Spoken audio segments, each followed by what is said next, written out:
Hello everyone, जैसा कि आप सभी लोगों का आज से एसएससी सीएचएसएल का एग्ज़ाम शुरू हो गया। तो थर्ड शिफ्ट का एग्ज़ाम यहाँ पर ख़त्म हुआ है। तो देखेंगे कि कौन कौन से क्वेश्चन आज आपके एग्ज़ाम में थर्ड शिफ्ट में पूछे गए हैं। चलिए पहला क्वेश्चन देखते हैं। पहला क्वेश्चन आया हुआ था कि वनडे वर्ल्ड कप 2023 आपका कहाँ पर आयोजित किया जाएगा। तो भारत यानी कि इंडिया इसका राइट आंसर हो जाएगा, जहाँ पर आपका जो ये 2023 का वर्ल्ड कप है वो आयोजित किया जाएगा। ये अक्टूबर और नवंबर 2023 के दौरान भारत द्वारा आयोजित किया जाना निर्धारित, और ये पहली बार होगा जब प्रतियोगिता पूरी तरह से भारत में आयोजित की जाएगी। पिछली बार आपके आंशिक रूप से होस्ट किया था, जो कि 1987 में भी आपके आंशिक हुई थी, 1996 में हुई थी, और 2011 वाला भी आपका जो वर्ल्ड कप है बांग्लादेश, श्रीलंका और आपका भारत में तीनों जगह खेला गया था। लेकिन 2023 में आपका पूरी तरह जो वर्ल्ड कप है ये भारत में ही होना है। ICC T20 women's world cup 2023 आपका दक्षिण अफ्रीका में 10 से 26 फरवरी के बीच में आपका खेला गया। तो ये आपका ICC T20 women's world cup भी पूछा जा सकता है 2023 का, जो कि साउथ अफ्रीका यानी कि दक्षिण अफ्रीका में खेला गया था। नेक्स्ट क्वेश्चन था कि जिम कॉर्बेट राष्ट्रीय उद्यान भारत के किस राज्य में स्थित है। तो जिम कॉर्बेट राष्ट्रीय उद्यान ये आपका उत्तराखंड राज्य में स्थित है, यानी उत्तराखंड के नैनीताल जिले में स्थित सबसे बड़ा आपका टाइगर रिजर्व है, जिसकी स्थापना आपकी 1936 में हुई थी। और आगे इसके बारे में थोड़ा डिटेल से बात करें तो यहाँ बड़ी संख्या में बाघों का घर होने के लिए आपका प्रसिद्ध है, जो किसी भी भारतीय राष्ट्रीय उद्यान से आपका अधिक है। और भी कुछ देख लेंगे जो पूछे जा सकते हैं आपके एग्जाम में, जैसे कि जिम कॉर्बेट आपका राष्ट्रीय उद्यान उत्तराखंड में, काजीरंगा जो राष्ट्रीय उद्यान की बात करें आपका असम में, जो कि एक सींग वाले गैंडे के लिए आपका प्रसिद्ध है। गिर राष्ट्रीय उद्यान आपका गुजरात में है, जहाँ पर एशियाई शेर आए हुए हैं, एशियाई शेरों के लिए आपका प्रसिद्ध है। नेक्स्ट आपका सुंदरबन राष्ट्रीय उद्यान जो है आपका पश्चिम बंगाल में, ये रॉयल बंगाल टाइगर के लिए आपका प्रसिद्ध है। सरिस्का राष्ट्रीय उद्यान ये आपका राजस्थान में, और ये भी आपका रॉयल बंगाल टाइगर के लिए प्रसिद्ध है। कान्हा राष्ट्रीय उद्यान आपका मध्य प्रदेश में, जो कि बाघ के लिए प्रसिद्ध है, और सबसे ज़्यादा टाइगर रिजर्व जो है वो आपके मध्य प्रदेश राज्य में है। रणथंभौर राष्ट्रीय उद्यान आपका ये भी राजस्थान में, जो कि बाघ के लिए यहाँ पर प्रसिद्ध है। बांदीपुर राष्ट्रीय उद्यान कर्नाटक, तड़ोबा देरी राष्ट्रीय उद्यान महाराष्ट्र, और नामदफा आपका कई बार पूछा जाता है, जो कि आपका अरुणाचल प्रदेश का है। नेक्स्ट क्वेश्चन है कि भारतीय संविधान की प्रस्तावना जो है वो किस देश से ली गई है। किस देश से भारतीय संविधान की प्रस्तावना ली गई है। तो भारतीय संविधान की प्रस्तावना जो है आपका अमेरिका के संविधान से ली गई, यानी जो हमारे देश की प्रस्तावना का विचार अमेरिका के संविधान से लिया गया, वहीं प्रस्तावना की जो भाषा है ऑस्ट्रेलिया संविधान से लिया गया है। बाकी प्रस्तावना की शुरुआत हम भारत के लोग, ये आपका 26 नवंबर जो 1949 का आपका है, यहाँ से आपकी होती है। नेक्स्ट क्वेश्चन आपका जो पूछा गया था, लेकिन उससे पहले जिन लोगों ने अभी तक वीडियो को लाइक और चैनल को सब्सक्राइब नहीं किया है, उन लोगों को वीडियो को लाइक कर देना और चैनल को जरूर सब्सक्राइब करना है, क्योंकि यहाँ पर आपको हर एग्जाम से रिलेटेड एनालिसिस करवाया जाता है। तो आपको सिर्फ सपोर्ट के लिए चैनल को सब्सक्राइब करना है। बाकी व्हाट्सएप ग्रुप और टेलीग्राम चैनल दोनों का लिंक डिस्क्रिप्शन में दे दिया है, तो वहाँ पर भी आपको जुड़ जाना है। नेक्स्ट क्वेश्चन था कि 42वां संविधान संशोधन के तहत आपके प्रस्तावना भाषा में जोड़ी गई, कब जोड़ी गई। तो 42वें संविधान संशोधन के द्वारा ये बदलाव हुआ, जिसके तहत प्रस्तावना में आपके 3 नए शब्द जोड़े गए थे, जो कि समाजवादी था, धर्मनिरपेक्ष था, और अखंडता शब्द आपका जोड़ा गया था।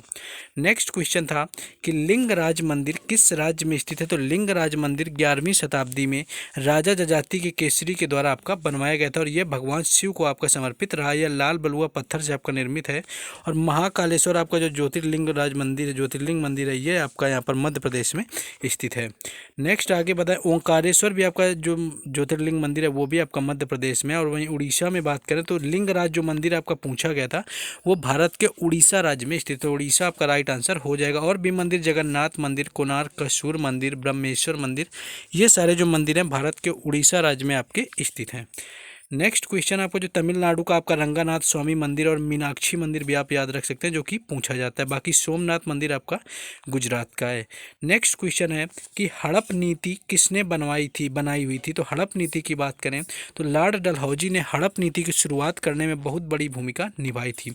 अगर हड़प नीति की हम बात करें आपकी, तो ये लॉर्ड डलहौजी के द्वारा तैयार की गई थी, जो कि 1848 से आपके 1856 तक भारत के गवर्नर जनरल रहे हुए थे। हड़प नीति के अनुसार शासकों के स्वाभाविक उत्तराधिकारी के अनुपस्थिति में हिंदू भारतीय राज्यों का विनाश किया गया था। लॉर्ड डलहौजी ने इस बात पर यहाँ पर बल दिया हुआ था आपका कि शासन करने का पश्चिमी तरीका आपका पूर्वी तुलना से बेहतर था। नेक्स्ट क्वेश्चन था कि अक्षय कुमार को किस फिल्म के लिए राष्ट्रीय फिल्म पुरस्कार आपका मिला हुआ है। तो उन्हें 2016 में उनकी एक मूवी आई थी रुस्तम।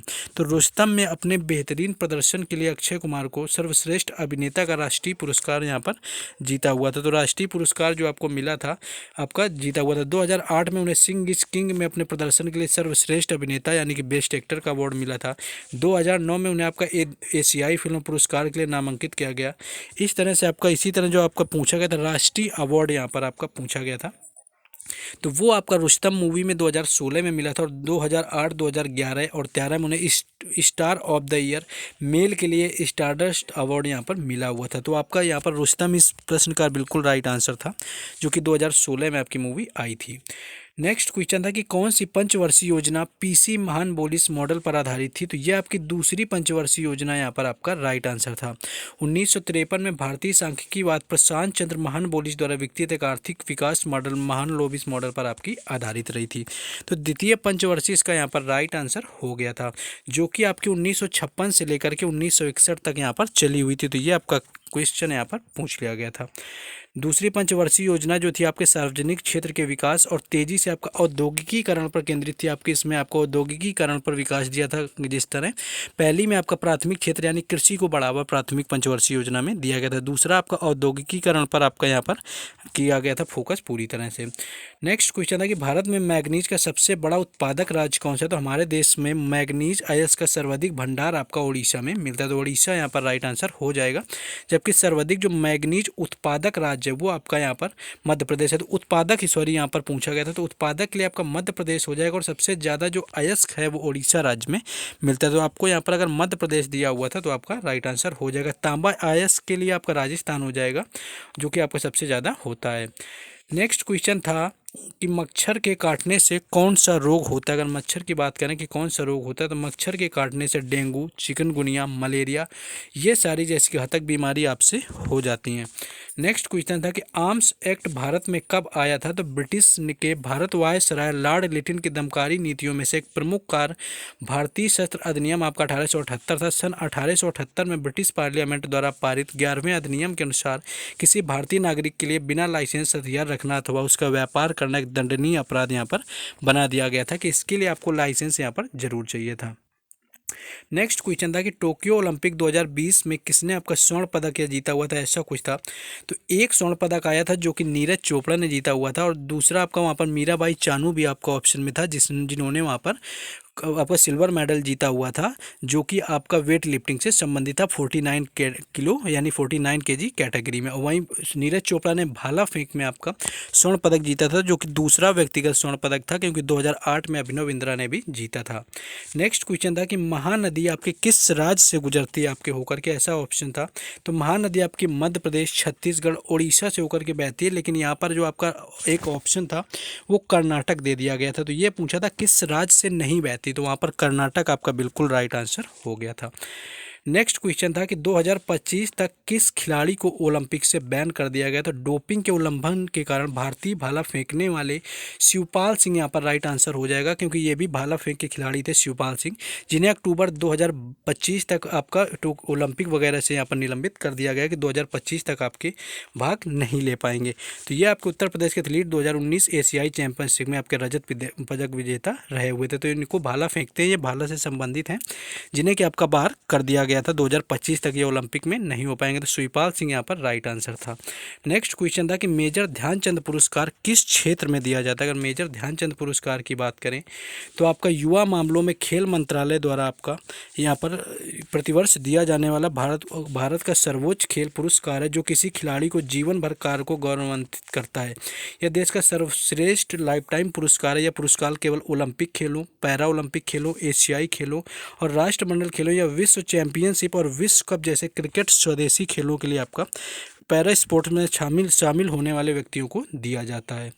नेक्स्ट आपका था कि यहाँ पर आर्टिकल के तहत आपका ये आपका इससे पहले जो शिफ्ट हुई थी सेकेंड वाले, उसमें आया हुआ था कि हाई कोर्ट आपका किस अनुच्छेद के तहत आपका रेट जारी करता है।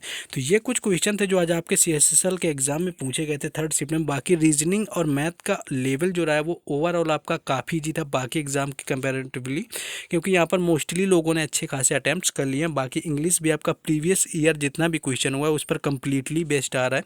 एंटोनिम्स सिनोनिम्स भी आपका पूरी तरह प्रीवियस ईयर पे यहाँ पर बेस्ड आ रहा है। तो अगर आपने अभी तक वीडियो को लाइक और चैनल को सब्सक्राइब नहीं किया तो इतना आपको जरूर कर देना है, क्योंकि हर एग्जाम के एनालिसिस के लिए आप लोगों के लिए, हर शिफ्ट के लिए हम मेहनत करते हैं। तो आपको सिर्फ वीडियो को लाइक और चैनल को सब्सक्राइब करना है। बाकी आपको व्हाट्सएप ग्रुप और टेलीग्राम चैनल दोनों का लिंक डिस्क्रिप्शन में दिया है, वहाँ से जुड़ जाए। मिलते हैं नेक्स्ट वीडियो में। जय हिंद।